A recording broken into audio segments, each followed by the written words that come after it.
د کهانې په شروعات کې موږ ته یونګ نوم یو هلک ښودلی کېږي چې یو ډېر مشهور بوکسر وي. یونګ صرف د 14 کالو وي خو دی د خپل قابلیت د وجې په خپل علاقه کې ډېر مشهور شوی وي.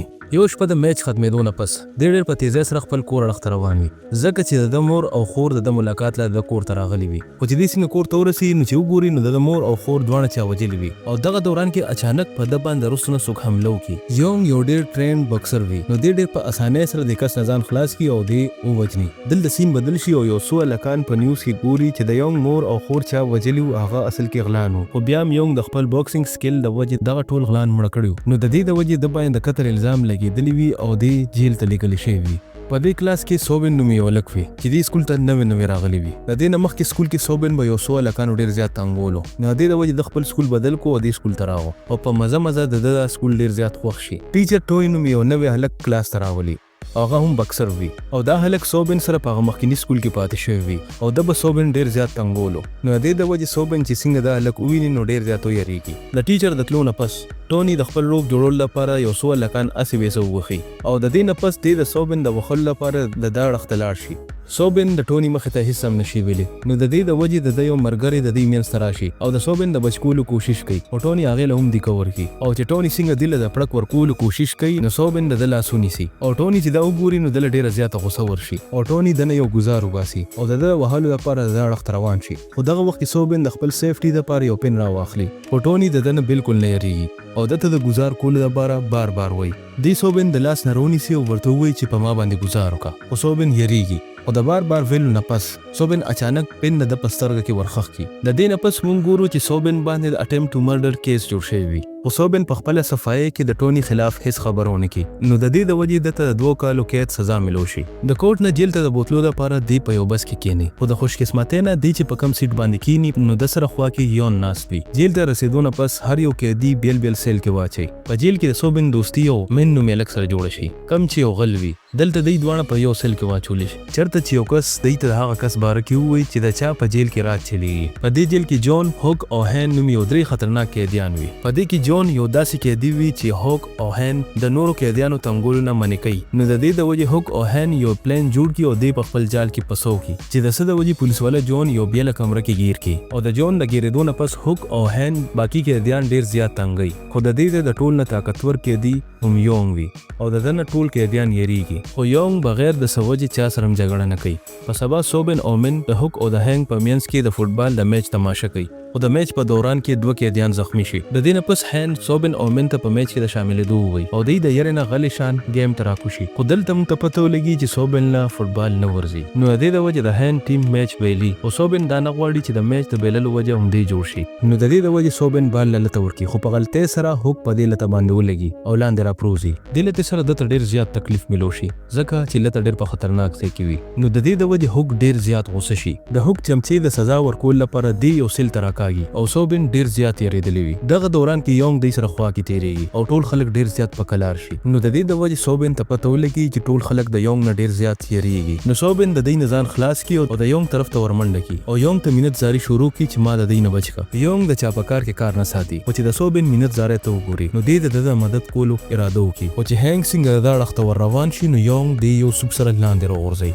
په جیل کې به ټولو هلکانو له تعلیم هم ورکولو خو د کلاس په دوران کې د هوک نظر په سوبن باندې وي ځکه چې هوک د ده خپل بدل اغشتل غواړي او دی ښه وهل غواړي. د کلاس نه پس یو ګارډ سوبن د چا ملاقات له بوځي او هغه کس بل هیڅوک هم نه بلکې ټوني و او د ده یوه سترګه ښه پوره ضایع شوې وي او دې سره دی د سکول نه هم اوښکې وي او د دې د وجې د ده ژوند په سړکونو باندې تېرېږي او د ده سوچ وي چې د دې هر څه ذمهوار هم سوبن دی او په هره طریقه چې دی د سوبن نه خپل بدل اغشتل غواړي او دی مړکول غواړي او دا خبره چې څنګه سوبن ووري نو د همیشه په شانتې د ده منت زاري شروع کړي خو د ټوني د ده په منت زارۍ باندې هیڅ پروا نه وي. د کلاس په دوران کې د سوبن نظر یو ځل بیا په یونګ باندې پروزي. د یونګ لیدو سره د په ذهن کې راشي چې زما خو اوس هم د جیل نه په وتو کې 2 کاله شته او که تر هغې پورې زه بوکسینګ زده کړم نو زه به د خپل دښمنانو مقابله کولی شم.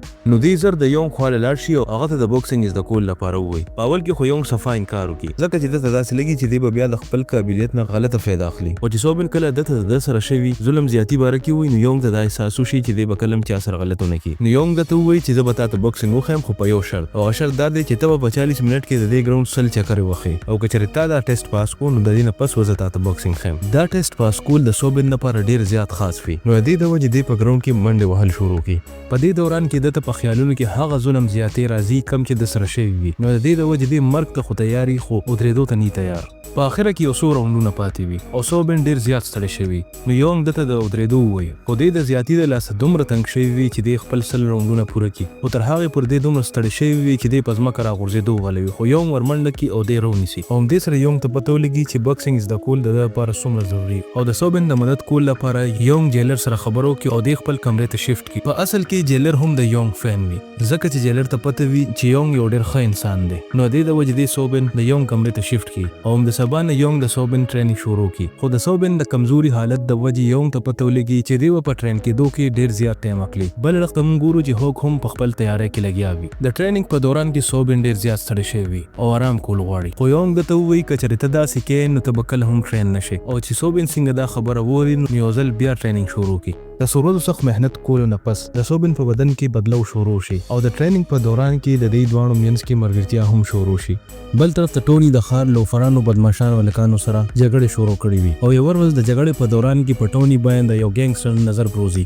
دا ګینګسټر چې د قابلیت وویني نو دله د کار کولو آفر ورکړي. خو ټوني د ده آفر ونه مني او د ده بېعزتي وکړي چې د دې په جواب کې دا ګینګسټر دې یو شخص سره لاندې راوغورځوي او د دې نه پس دې ټوني له د آفر منلو آخري موقع ورکړي. ټوني ته هم د پیسو ډېر سخت ضرورت وي نو دې د وجې دې دا آفر ومني. بل طرف ته من صوبن ته ووایي چې څو ورځې پس به یونګ د غټو کسانو جیل ته شفټ کوي. نو صوبن زر یونګ سره ملاوېدو لپاره لاړ شي. خو یونګ درته ووایي چې یو نه یو ورځ به ته خپل جنګ په خپله کې او زه به تا سره همیشه دپاره نه یم.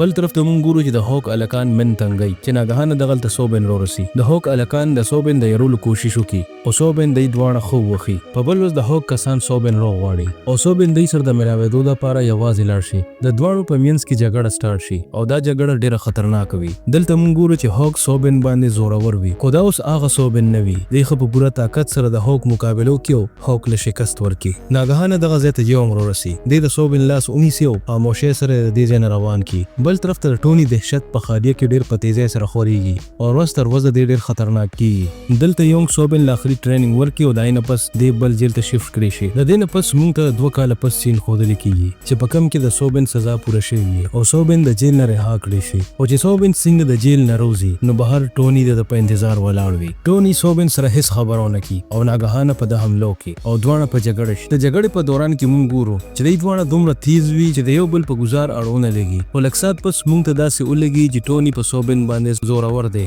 صوبن خپل ښه زور لګي خو بیا هم ټوني د لږ ښه وال ورکړي. خو صوبن هم څه کمزوری نه وي او اوس ښه طاقتور جوړ شوی وي او دې همت وکړي او یو ځل بیا راپاسي او دې د یونګ د ټول نه مضبوط موو استعمال کړي کم چې دته یونګ ښودلی وي او په مزه مزه په ټوني باندې زورور شي او په آخر کې ټوني د صوبن نه ښه وال وخوري او صوبن د دې ځای نه روان شي.